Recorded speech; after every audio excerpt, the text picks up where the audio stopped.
Today ay October 23, 2021 at magpapaabot tayo ng pagbati sa lahat na nagdiriwang ng kaarawan ngayon. Happy birthday kay Mrs. Senya Prado dyan sa Canada. Keep safe and more blessings. Sana magka-bouncing baby ka na. Happy birthday din sa aking kapatid na si Kuya Billy. Mabuhay ka hanggat gusto mo. At yan po ang actual voice over recording gamit ang Jabra Bluetooth headset.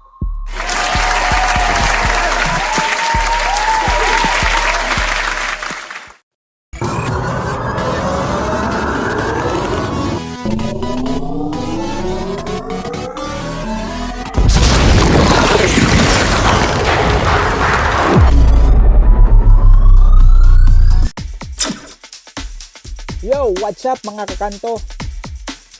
Kumusta po kayo? Today ay matutunghayan naman natin ang isa na namang exciting na unboxing ng gadget. At syempre, iti-test na din natin ang ilan sa mga functionality na kaya nating gawin. Bluetooth headset ulit ang gagawa natin ng unboxing and functionality testing. Kung dati ay B9 Bluetooth headset na pangmasa, ngayon naman ay isang kilalang brand. Ito na ang Jabra Bluetooth headset. Kung gusto nyo na makita ang detailed specification at price, ay may link ng Lazada store sa video description sa ibaba. Nasubukan ko na ang Jabra headset na may wire during my work at Schneider Electric. Almost perfect naman ang experience ko. Noise cancellation, check. Stereo mode, check. HD movies capable, check. Voice over recording, check. At marami pang iba. Pero ang downside na nakita ko sa looban ng 3 years na ginagamit ko ito ay ang reliability dahil madaling maputol o masira ang mechanical parts. Nakakadalawang issue na nito sa akin ang aming IT sa looban ng 3 years. Subukan naman natin ngayon ang wireless or Bluetooth headset ng Jabra. Sa tingin ko ay ang Jabra Storm in Air na ang pinakamura sa lahat ng Bluetooth headset ng Jabra sa ngayon. Oh my God! Sabi ko na nga ni baga. Dapat ay binuksan ko na agad ito. May nauna na sa akin.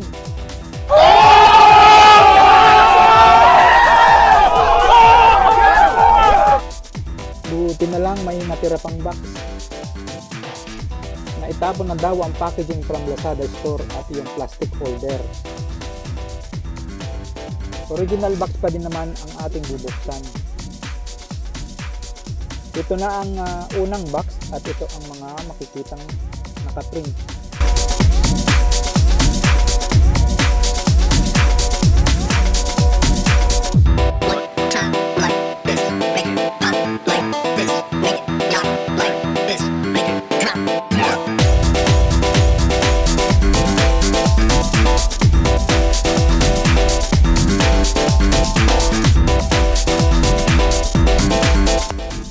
Ito naman ang pangalawang box.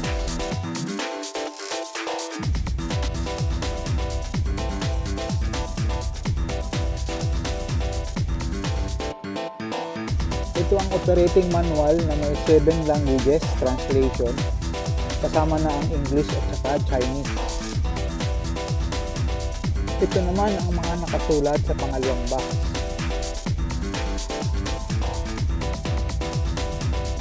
Ito ang mga laman ng second box. Tinanggal na sa plastic holder kaya nakalus na silang lahat. Ang unang accessory ay charging cable na may regular USB connector at micro USB naman sa kabilang dulo. Then ito naman ang wind protection foam at silicone earbud replacement.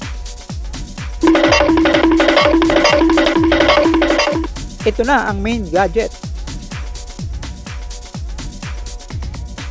Ito ang micro USB connection, ang volume control,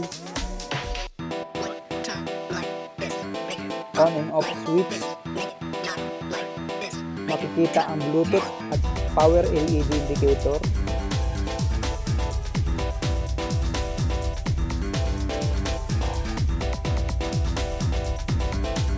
At sa pinakadulo ay ang answer and end call button. Napakasimple ng design pero elegante ang dating, lalo na sa itim at orange combination ng kulay.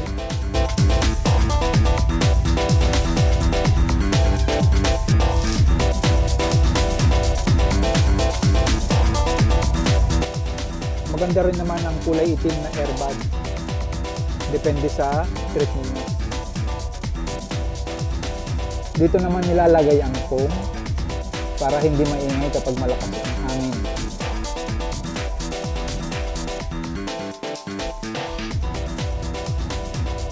Form fit naman tayo ng USB charging cable, baka mahirap ding ipasok pag first time.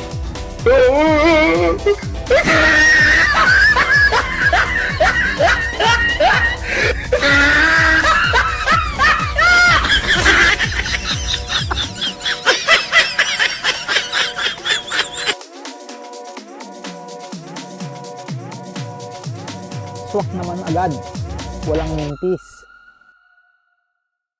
Kagaya ng palagian natin ginagawa sa mga gadget, ay i-full charge na muna natin for 2 hours bago natin subukan ang ilan sa mga functions. Red-orange ang light indicator kapag ongoing charging at bluish naman kapag fully charged na ito. Bago tayo dumako sa functionality testing ay magpasalamat muna tayo sa ating mga silent viewers. Maraming salamat din sa ating mga subscribers. Salamat sa walang sawa niyong pagsuporta.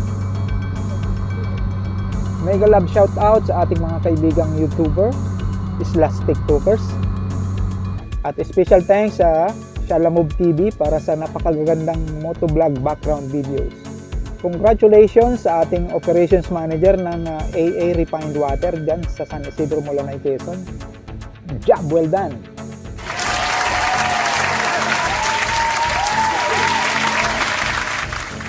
Ganito lang po ang gawin nyo para makita ang featured YouTube channels ng Kanto-tejero. I-double click ang logo ng Kanto-tejero.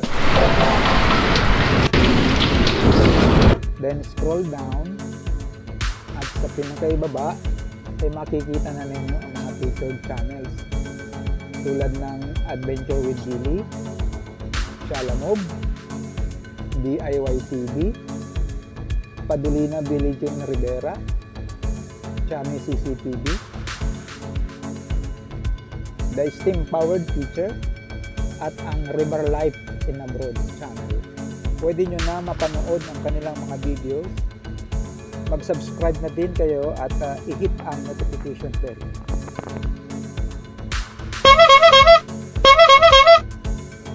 Dumako na tayo sa functionality testing. Susubukan natin parehas ang connection sa cellphone at sa laptop para ma-experience natin ang ilan sa mga functions. Siguraduhin naka-on muna ang headset bago i-connect sa Bluetooth. Power on.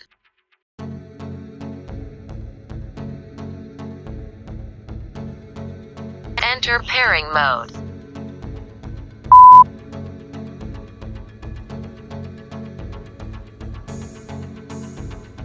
Puntahan ang settings ng inyong cellphone at i-on ang Bluetooth. Hintayin lumabas ang Jabra Bluetooth.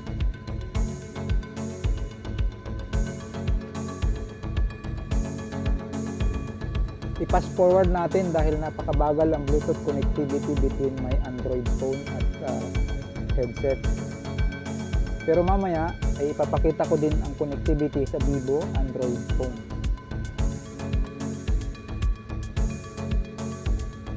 Ayan, at i-double click nyo na ang Jabra para ma-connect na. I-allow lang ang mga access na hinihingi.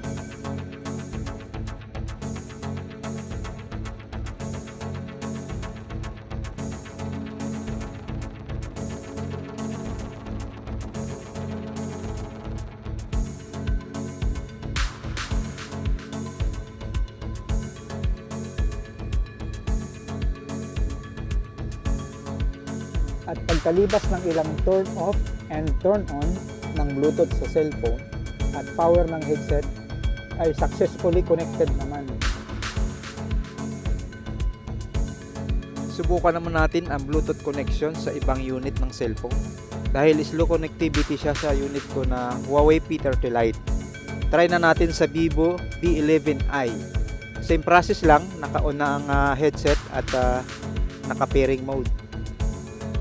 Sa phone naman ay nasa Bluetooth settings na at scanning na ng Bluetooth devices.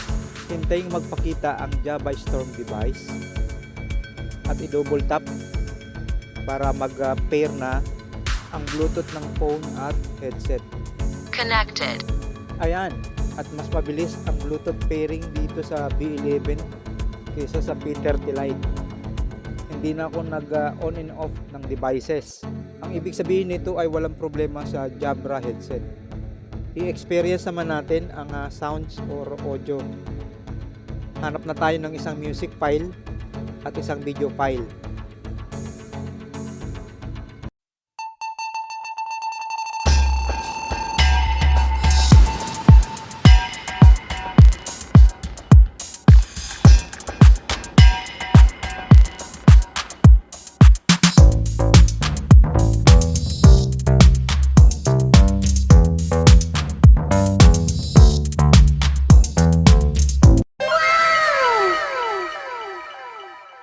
Sulit ah! How about sound naman sa video?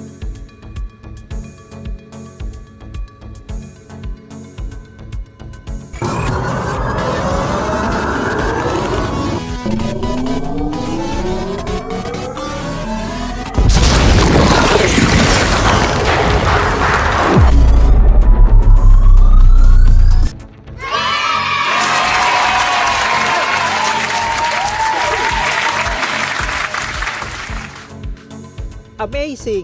Hindi tayo mapapaya sa mga masaselan sa audio. Ang kasunod naman ay tingnan natin ang connectivity sa laptop, then mag voice over recording tayo. Bluetooth pairing muna tayo between laptop at headset. Halos pares lang naman ang process ng Bluetooth connection sa cellphone at laptop. Siguraduhin naka-on at nasa pairing mode na ang headset.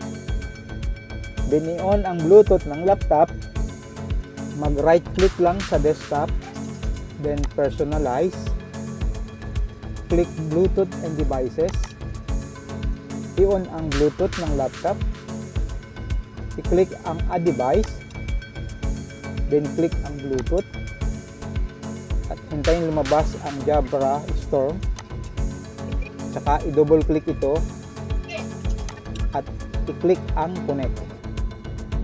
At voila! Connected na sa laptop ang headset. I-double check pa natin. At ayan, Jabra Storm na ang Bluetooth ng laptop. Napakinggan na natin kanina ang quality ng audio using cellphone. Ngayon naman ay gagawin natin ang voice over recording na madalas ay ginagawa ng mga content creators. Gamitin natin ang voice over recorder ng Wondershare Filmora.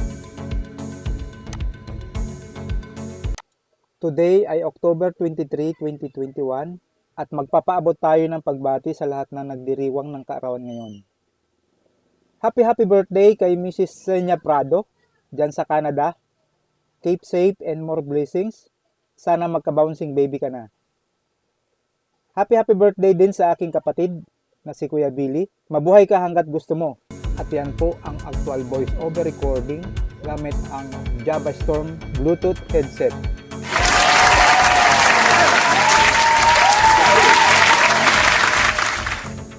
This time ay kayo naman ang tatanungin ko. Ano ang rating na ibibigay ninyo sa Jabra Bluetooth headset? 5 is the highest at 0 ang lowest. Comment down below. Stay tuned sa Kanto-tejero channel para sa mga susunod pang mga video na tulad nito. Ito po ang inyong lingkod, ang inyong kakanto. Pansamantalang nagpapaalam. Consider subscribing to my channel and see you on my next video. Bye-bye!